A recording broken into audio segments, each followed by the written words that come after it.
Friends, welcome to the Let's Get Gritty podcast with yours truly, Dr. India White. I'm so happy to be here with you. I hope you're having a great week. Hope you're having much success. I hope things are lining up for you. The stars are lining up or whatnot. I hope you're taking care of yourself. This is a time of self-care, of love, of seeing how we can also love on our students and love on our families as students are finishing up this school year. Today's topic will be focusing on education, but I think it's going to be all hands on deck what we're going to talk about today. So before we get started, I do want to make some announcements with you. First off, the Let's Get Gritty podcast with Dr. India White will be featured on Swing Girl Media channel. It will also be on Spotify. So look out for it. It will be launching on Thursdays at 8 p.m. Eastern Standard Time. Also, check out my website, www.india-white.com, for books, blogs, and to schedule me for your next speaking or coaching event. In addition to that, if you're wanting to be featured on the Let's Get Gritty podcast, then get on my calendar when you get a chance. Send me your photo and a bio to india.white.123@gmail.com. If you have like a pressing issue, you have a new release of something, you want to talk, about equity, or you want to just talk about education, whatnot, I am here for you.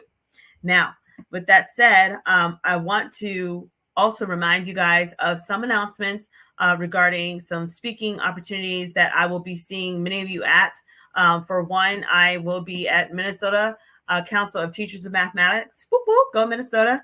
That will be on April 12th and 13th is when the conference is. So I'll be there in Minnesota with you guys. And then also in May, I will be at the Wisconsin Math Conference.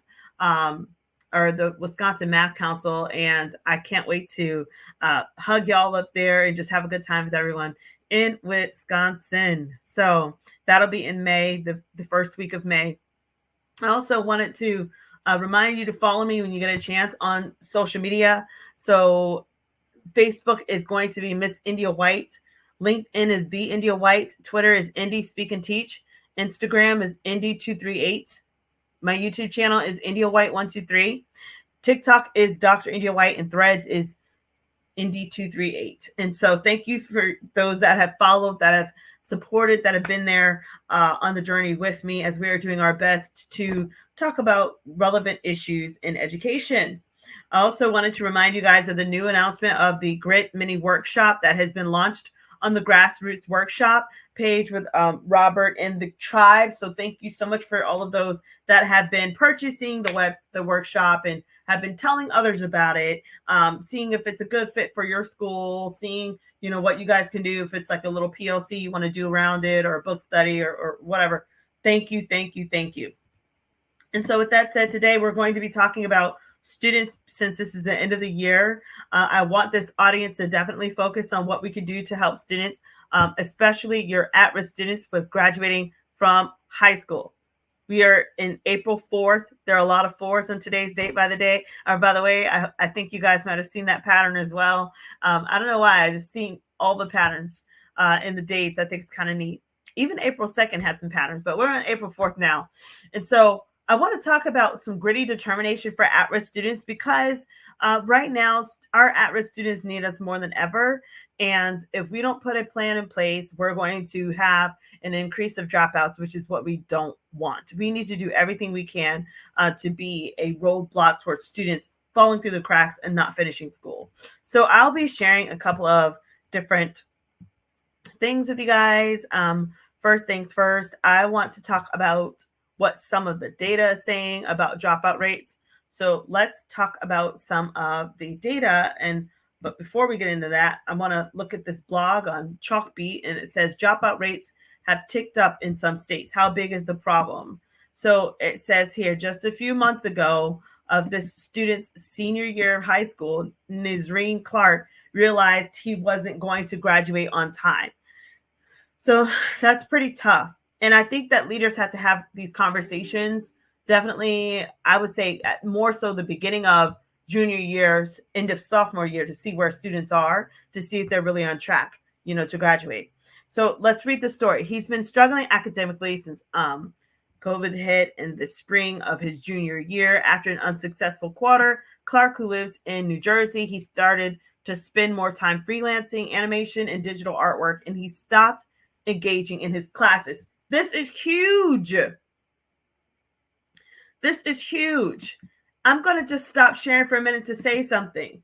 Some of our students are thriving in the technology space. You've got students that are YouTubers, students that are vloggers, students that are video gamers, where, I mean, there are students that can make up to $200,000 a month playing a video game.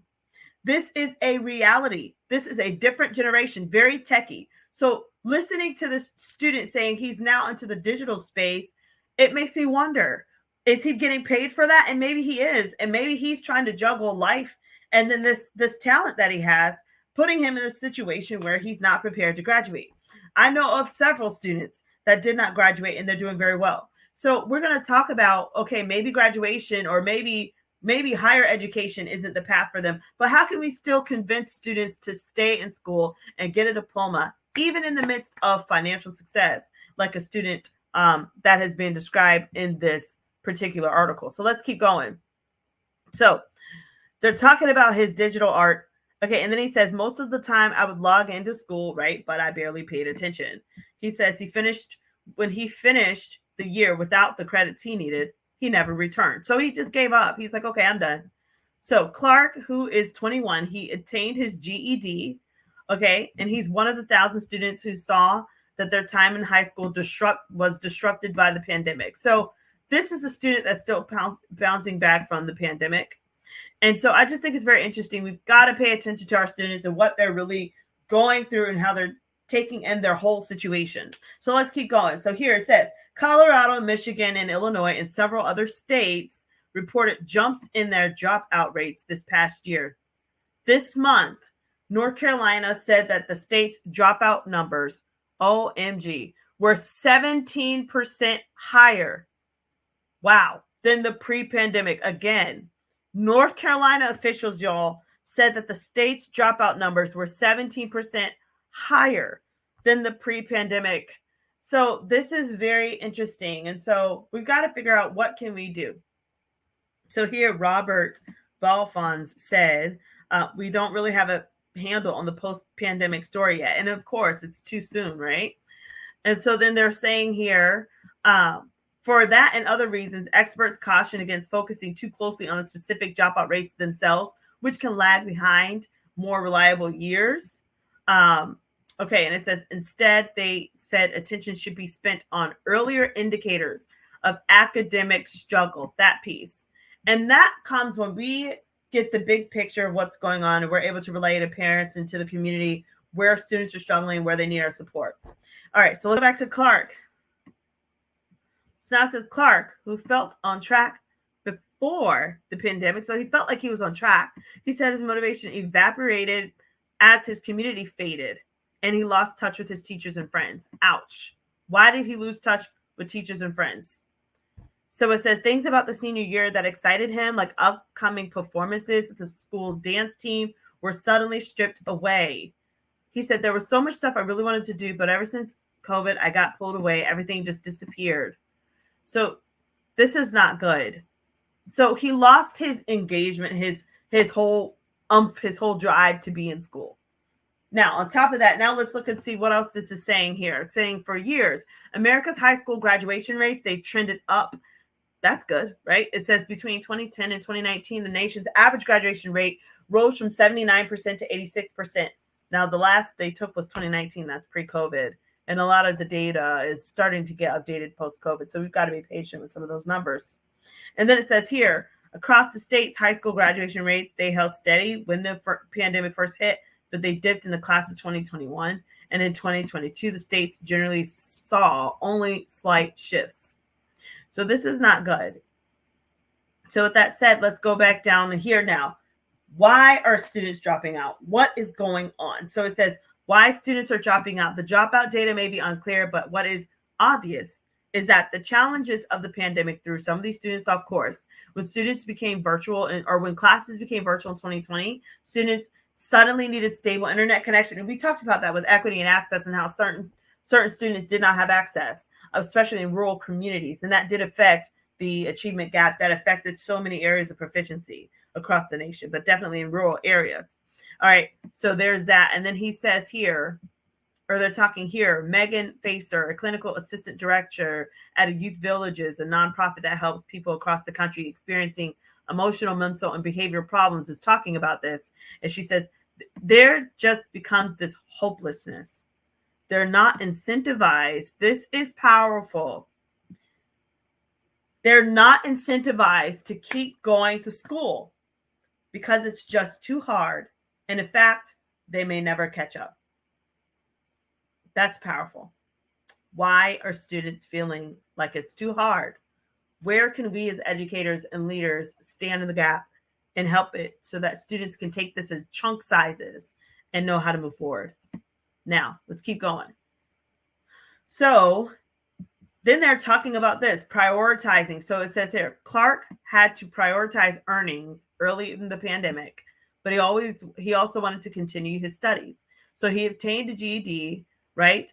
And now he plans to attend college. Good. He plans to attend college in the fall to study computer animation, but still he admits that his plans were set back by the pandemic.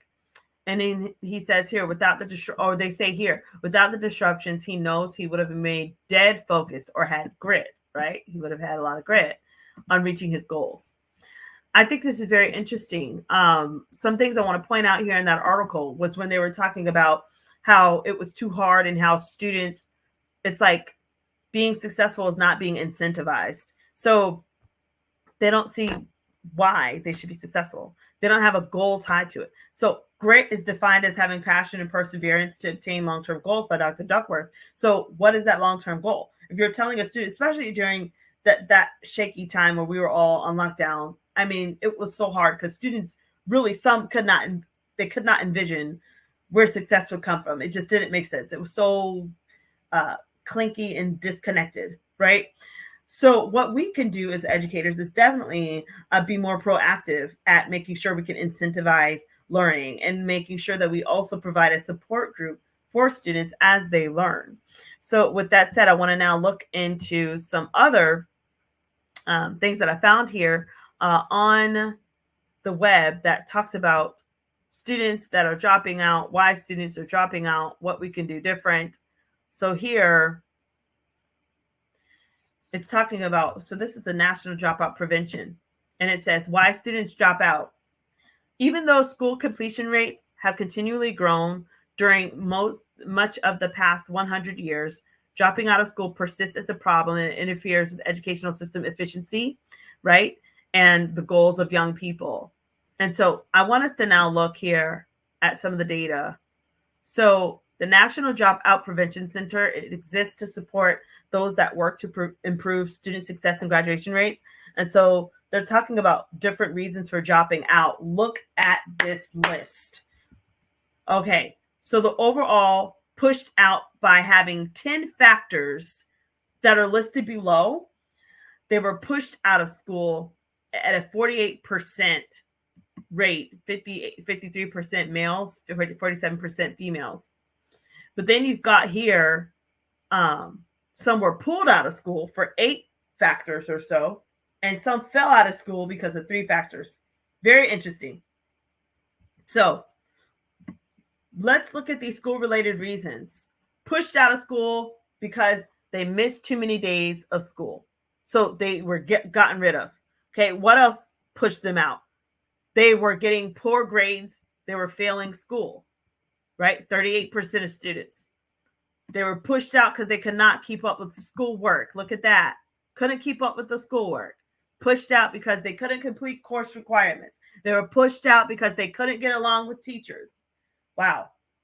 25%. That's 1 in 4 students that are pushed out of school because they can't get along with their teachers.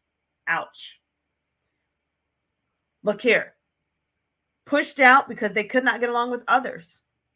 Pushed out because they were suspended, 16%. Pushed out because they couldn't, or they thought they would fail a competency test, 10%. 1 in 10 students. Then look here. They were pushed out because they didn't feel safe. Pushed out because they were expelled. Now let's look at some other reasons. Some students were pulled out of school because maybe they thought, or maybe leaders thought, that it would be easier for them to get a GED. Look at that, 40%.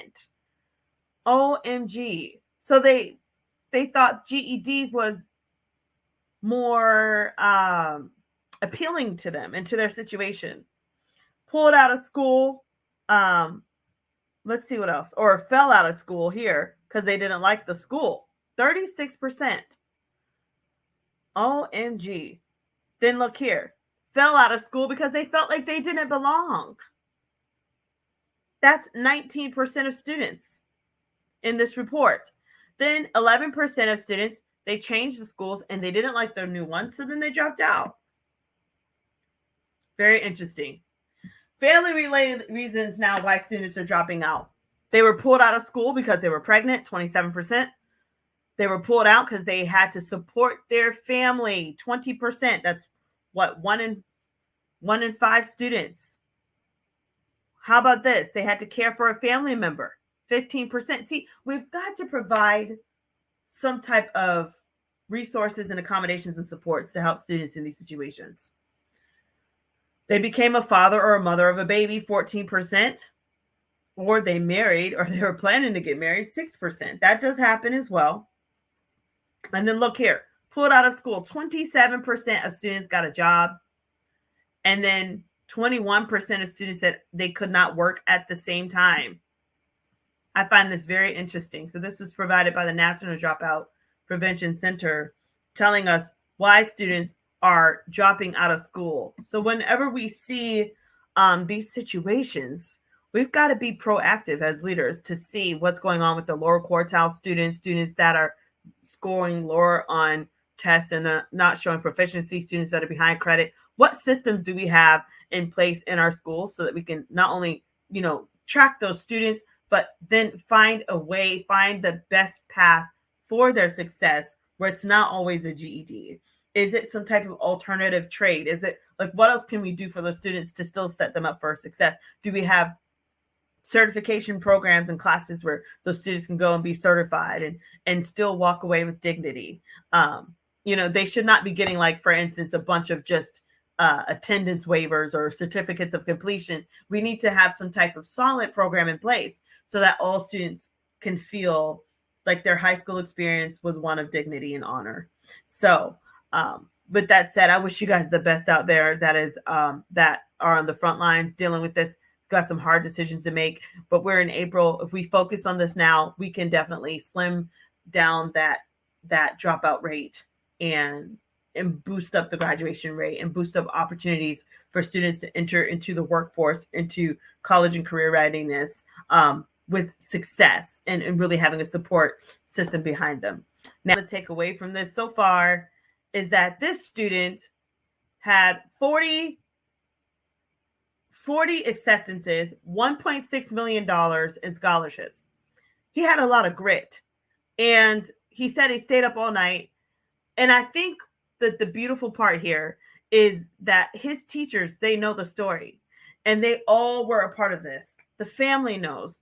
And this is what we all hope for. And this is possible. The student got enough money to where he does not have to pay anything back.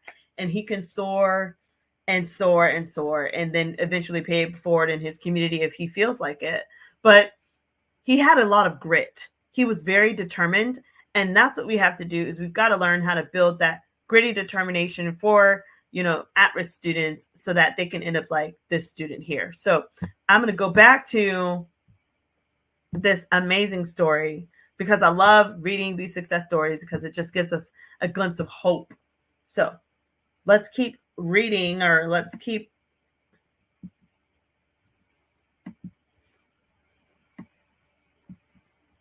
Apple Hill High in Douglasville, Regis is a member of the school band, chess club, varsity track team, and National Honor Society. The straight A student also holds a part-time job and sings in the church choir. Community service, equally important to the teen as being academically gifted. The hardest part for me was making sure that I balanced, staying on top of my work, but also that I maintain being a well-rounded person. Regis's parents say there aren't enough words to describe how proud they are of their son. He's been a fighter all his life. Born with a heart condition, Regis had to have open heart surgery 2 days after he was born. The Wow. doctors told me that he would be developmentally delayed. They even stated that he might have to have heart surgery again before he's our miracle. All these years later, Regis continues to defy the odds, excited for this next chapter of his life. Love I'm looking it. forward to being able to adapt. And I'm looking forward to being able to expand, my mind, my learning, and I can't wait. Yeah, and So this is pretty powerful. Um, you've got that gritty guy out there in Georgia just making it happen. I'm so excited, and congrats to him and to students like him. But guess what? We've got many students that are wanting to cross over and just graduate. Some students, maybe they might not get all of the scholarships, but they can still be a success story. I'll never forget, one of the students we helped who, he was behind in credits, behind in the SAT, ACT. He had some discipline situations and it was a rough case, but we got him through. He graduated. And it feels so much better to have them graduate than to have them drop out. And I just want all educators to remember this as you do your best to assist students and being gritty into developing grit. So with that said, I want to now talk about some tips for developing grit and how we can help, with grit and determination and having students to have a winning mindset. So let's look here at this really neat blog that I found for us. So it says grit and determination, the winning mindset of success. Grit and determination are two qualities that help people achieve their goals and overcome challenges, right? And it says grit, of course, it's the ability to persevere and to maintain passion for long-term objective, while determination is the firmness of purpose and resolve to pursue a person's aim. Look, grit and determination are both essential for success in any field or endeavor. This is by Sanju Pradeepa. I think that's how they say their name. I apologize if I butchered it. And so, all right, let's keep going here. So they talk about grit and determination. And so then they say, what is grit? What is determination? So grit, they define grit as what keeps you going when things get tough. It's the fire in your belly or passion, right? That motivates you to keep pushing forward, to persist, right? And to persevere, no matter what stands in your way. It's what keeps you going when your friends give up on you, when your family isn't supportive of what you're doing. Grit is about keeping going, even when it doesn't feel like there's any point in doing so anymore. Powerful. When it feels like there's no reason to do this, grit is what keeps you going. And then here, determination. Determination is defined as having a strong will to achieve something. It helps you to build power through obstacles and to stay focused on your goals. Determination doesn't just mean I can do this. Determination is I am going to do this. So we've got to change the talk and the mindset of our students to I'm going to do it, to I will do this. Like I've got to do this. So together, grit and determination, they make you unstoppable. We have said this. It makes you an unstoppable force where you will be able to achieve anything you set in your mind. So powerful. Now, let's keep going. They're talking about the relationship of grit and determination. And then they say here, it's the combination of determination and passion, which is the ability to stick with the difficult task or goal, even when it's not easy. They can persevere in the face of adversity, which makes them successful. And then determination is having perseverance in the face of failure. Having perseverance in the face of failure. So with that said, let's keep listening and seeing what they have to say about grit and determination. So they're saying here, the importance of grit to achieve success. Grit helps you to stick with your goals. When we set goals for ourselves, we know it won't be easy or simple at first, but if we have enough grit, we'll be able to stick with our goals instead of giving up halfway through that part. It's like when you're reading a new book, that halfway part, it's like it's so tempted to just put it down and just not finish it. But grit is what helps you to pick it back up and finish. So it's saying that you're not going to give up halfway through because things get difficult or frustrating, and that when you want something done well, especially if it involves persistence, that you will set aside time each day to work on those goals. They mentioned Dr. Duckworth, who is the queen of grit. She has coined the term, and they talk about her grit or in her book.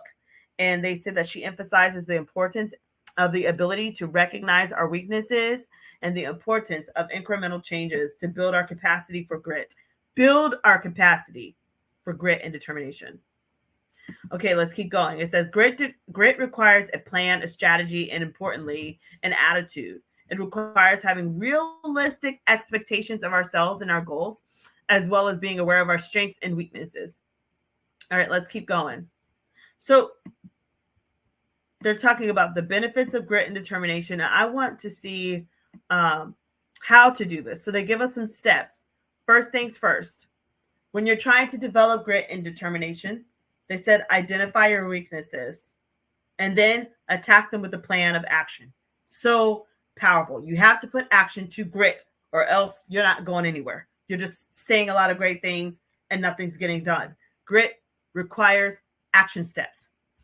Grit requires action steps. Now, let's keep going. Step 2, set realistic goals for yourself. We all need goals, right?